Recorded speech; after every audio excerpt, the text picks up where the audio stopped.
Good morning students, सुप्रभात, जय मां सरस्वती।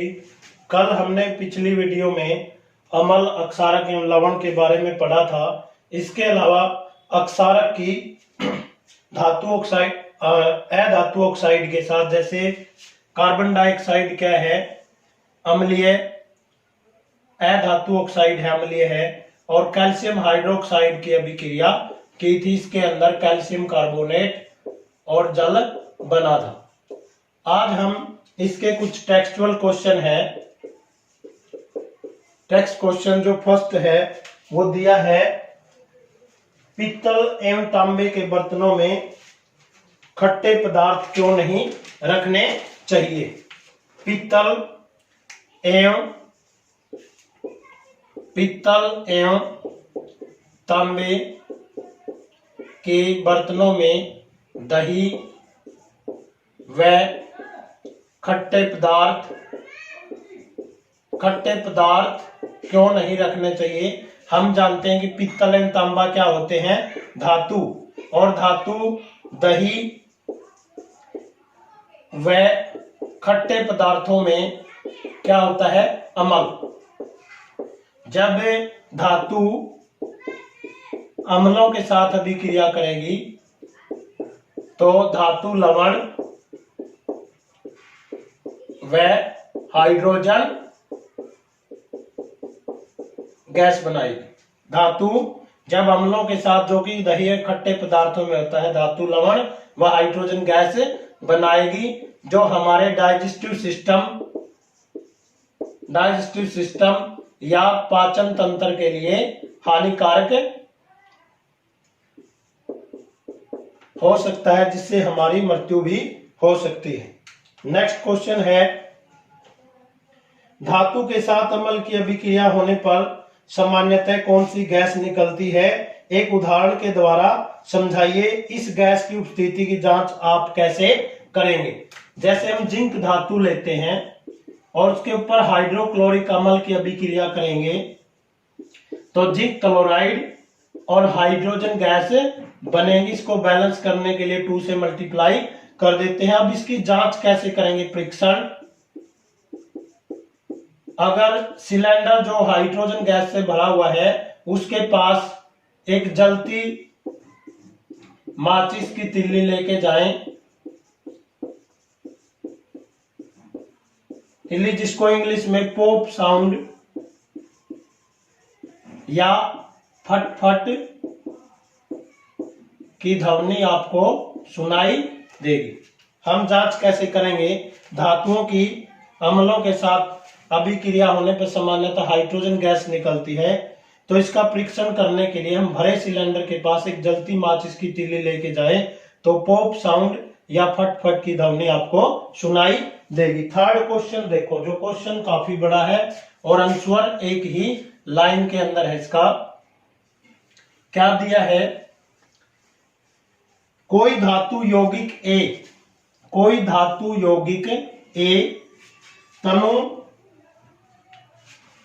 तनु हाइड्रोक्लोरिक अम्ल के साथ अभिक्रिया करता है तो बदबू उत्पन्न करता है। थर्ड क्वेश्चन के अंदर कोई धातु ए यौगिक है और किसके साथ अभिक्रिया करता है, तनु अम्ल। किसके साथ, तनु अम्ल के साथ। और जो क्या उत्पन्न करता है, बदबू। इससे उत्पन्न गैस जलती मोमबत्ती को बुझा देती है यदि उत्पन्न यौगिकों में से कैल्शियम क्लोराइड है। एक क्या है, कैल्शियम क्लोराइड। और आपको पता है जलती हुई वस्तुओं को बुझाने के लिए कौन कारगर है, कार्बन डाइऑक्साइड। अभी तक इसने क्वेश्चन में ये दिया है, कोई धातु यौगिक ए तनु अम्लों के साथ अभिक्रिया करके बदबू पैदा करता है। कार्बन डाइऑक्साइड क्या करती है, बदबू पैदा करती है। इसके अलावा इसकी क्या खासियत है, उत्पन्न गैस जलती मोमबत्ती को बुझा देती है। जैसे हम किसी मोमबत्ती पे या दीपक पे अपनी फूंक मारते हैं तो वो बुझ जाता है, क्योंकि जो सांस के दौरान कौन सी गैस निकलती है, कार्बन डाइऑक्साइड। यदि उत्पन्न यौगिकों में से एक कैल्शियम क्लोराइड है, CaCl2, तो इस अभिक्रिया के लिए संतुलित समीकरण लिखिए। तो हमें पता है तनु अम्ल की जगह क्या ले लेंगे, HCl। क्या ले लेंगे, HCl। और कैल्शियम क्लोराइड और CO2 इसने दिया है यहाँ पे। अब कब बनता है, कल पढ़ा था हमने, जब धातु कार्बोनेट या हाइड्रोजन कार्बोनेट, तो ये किसका बनेगा कैल्शियम क्लोराइड, तो यहाँ पर कैल्शियम कार्बोनेट बनेगा डेफिनेट। और साथ में जब धातु कार्बोनेट अम्लों के साथ अभिक्रिया करते हैं तो उस धातु का लवण कार्बन डाइऑक्साइड और साथ में क्या बनता है, जल। यही इस क्वेश्चन का आंसर है।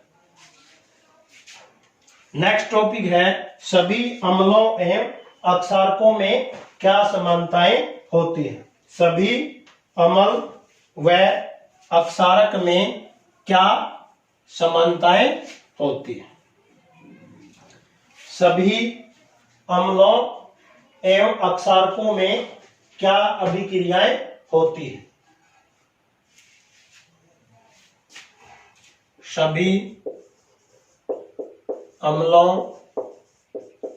एवं अक्षारकों में क्या समानताएं होती है। सभी अम्लों का स्वाद खट्टा होता है और H+ आयन देते हैं। अक्षार क्या होते हैं, कड़वे, OH आयन देते हैं। इसको सिद्ध करने के लिए हम क्रियाकलाप करते हैं। तो जैसे यहां पर ग्लूकोज, इसके अलावा अल्कोहल,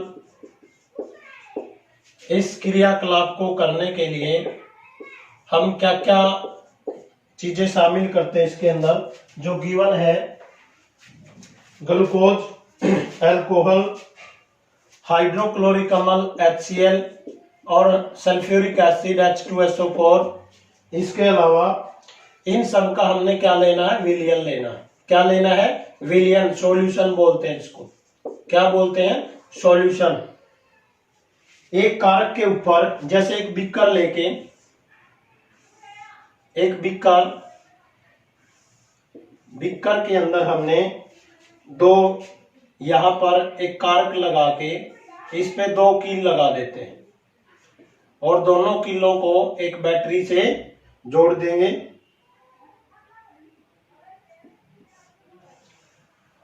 किससे जोड़ेंगे, एक बैटरी से,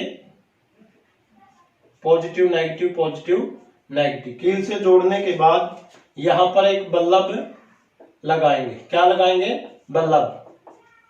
और यहां पर की, जिसको हम स्विच कहते हैं, की बोलते हैं। क्या बोलते हैं, की। और यहां पर ये जो कील है, नेल बोलते हैं जिसको, नेल। और यहां पर जो एक तरह का क्या है, कारक के ऊपर क्या लगानी है, हमने 2 कील लगानी है। और इसके अंदर सॉल्यूशन लेना है, तनु अम्लीय विलयन। और ये रबड़ का कारक ही लिख दें, रबड़ कॉर्क। तो कैसे, जब ये अम्ल के अंदर होता है तो ये बल्ब जलने लगता है। जैसे हम करंट पास करते हैं तो ये बल्ब जलने लगता है, क्योंकि जो अम्ल है वो पूरी तरह से आयन के अंदर टूट जाता है, आयन के अंदर टूट जाता है। लेकिन जब ग्लूकोज और अल्कोहल का जब विलयन में से हम करंट पास करते हैं तो ये बल्ब नहीं जलता। किस में से, इन दोनों में से। लेकिन जब इनका सॉल्यूशन लेते हैं तो ये बल्ब जलने लगता है। यहाँ पर ग्लूकोज और अल्कोहल के अंदर, क्योंकि ये पूरी तरह से आयन के अंदर नहीं टूटते और ये आयन में टूट जाते हैं। तो क्वेश्चन पूछता है ये यहाँ पर कि ग्लूकोज, अल्कोहल और दूसरे यौगिकों में भी हाइड्रोजन आयन होते हैं, लेकिन वो अम्ल की तरह व्यवहार नहीं करते, क्योंकि जब इनका विलयन लेते हैं, करंट पास करते हैं, तो बल्ब क्यों नहीं जलता, क्योंकि जब करंट पास किया जाता है तो ये आयन में नहीं टूटते। जबकि सल्फ्यूरिक अम्ल और हाइड्रोक्लोरिक अम्ल में से जैसे इलेक्ट्रिसिटी पास की जाती है तो ये आयन में टूट जाता है। इसलिए ये क्वेश्चन पूछा जाता है कि भाई ग्लूकोज और अल्कोहल जैसे यौगिकों में भी हाइड्रोजन होते हैं, फिर इनका व्यवहार अम्ल की तरह क्यों नहीं होता? क्योंकि ये आयन में नहीं टूटते। तो हम अगर सोडियम हाइड्रोक्साइड NaOH, इसके अलावा कैल्शियम हाइड्रोक्साइड, बुझा हुआ चूना बोलते हैं इसको, और अक्षारकों का उपयोग से भी हम ये निष्कर्ष निकाल सकते हैं। तो इनके अंदर यही समानताएं हैं, ये भी करंट को पास कर देते हैं। ये हाइड्रोक्साइड आयन में टूट जाएंगे, जबकि हाइड्रोक्लोरिक और सल्फ्यूरिक अम्ल H+ आयन में टूट जाते हैं। कि अम्ल H+ आयन में टूटेंगे और हाइड्रोक्साइड OH आयन के अंदर टूटेंगे। जलीय विलयन में अम्ल या क्षारक का क्या होता है? जलीय विलयन में अम्ल या अक्षारक का क्या होता है? यही जो अभी हमने क्रियाकलाप बताया, इसी को आगे और ज्यादा प्रूव करने के लिए इसने पूछा है अम्ल व अक्षारक का जलीय विलयन क्या होता है।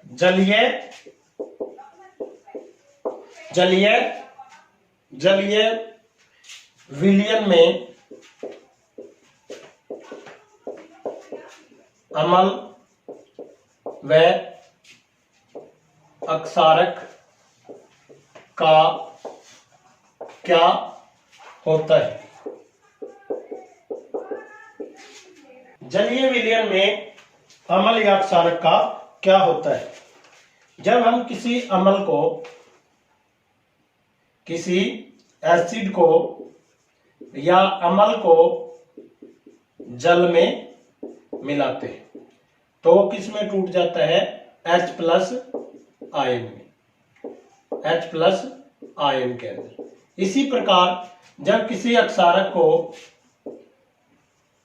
जल में मिलाया जाता है तो वो किस में टूट जाता है? OH आयन में। लेकिन एक बात यहां पे ध्यान रखनी है कि कभी भी एसिड के अंदर एसिड प्लस जल, ये कहने का मतलब है कभी भी जल को अम्ल में नहीं मिलाना चाहिए, क्योंकि जो अम्ल होता है, अम्ल की कोई बोतल है, कंटेनर है, उसके अंदर बहुत ज्यादा अम्ल होता है और हम जल डालेंगे तो वह अंततः ऊष्माक्षेपी अभिक्रिया हो सकती है, आग लग सकती है और आपका पात्र कंटेनर बर्तन टूट सकता है और वह मिश्रण बाहर निकलकर हमारे हाथों को, त्वचा को नुकसान पहुंचा सकता है, आग लग सकती है। इसलिए कभी भी जल को अम्ल में नहीं मिलाना चाहिए, बल्कि अम्ल को धीरे धीरे जल के अंदर ड्रॉप बाय ड्रॉप, बूंद बूंद करके उसके अंदर मिलाना चाहिए और मिश्रण को हिलाते रहना चाहिए। इस सभी क्रिया को तनुकृत कहते हैं। तनुकृत, जब जल के अंदर अम्ल मिलाने पे जो धीरे धीरे उस मिश्रण को हिलाया जाता है तो धीरे धीरे जो अम्ल की सांद्रता है वो कम होती जाती। इस विधि को तनुकृत या डाइल्यूशन बोलते हैं। क्या बोलते हैं? डाइल्यूशन। दोबारा देखो, कभी भी जल को अम्ल में नहीं मिलाना चाहिए, क्योंकि जो मिश्रण है वो प्रफुल्लित होकर आग पकड़ सकता है, आपका बर्तन टूट सकता है और हम एक्सीडेंट हो सकते हैं। बल्कि अम्ल को धीरे धीरे जल में मिलाना चाहिए। इस विधि को तनुकृत या डाइल्यूशन बोलते हैं। क्या बोलते हैं? डाइल्यूशन। तो यहां पर जैसे जो अभिक्रिया बनेगी इस तरह से बनेगी। HCl क्या है? एक अम्ल है, प्लस H2O, तो ये कैसे टूटेगा? हाइड्रोनियम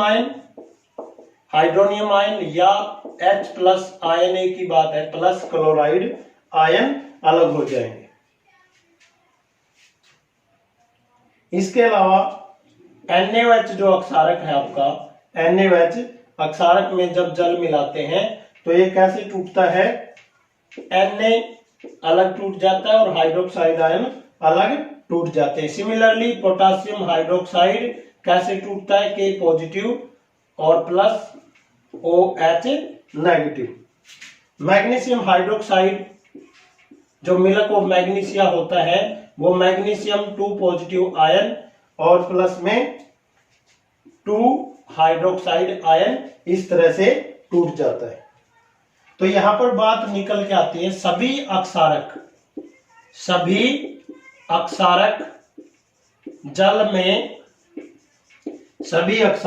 जल में घुलनशील नहीं होते। सभी अक्षारक जल में घुलनशील नहीं होते। जल में घुलनशील अक्षारक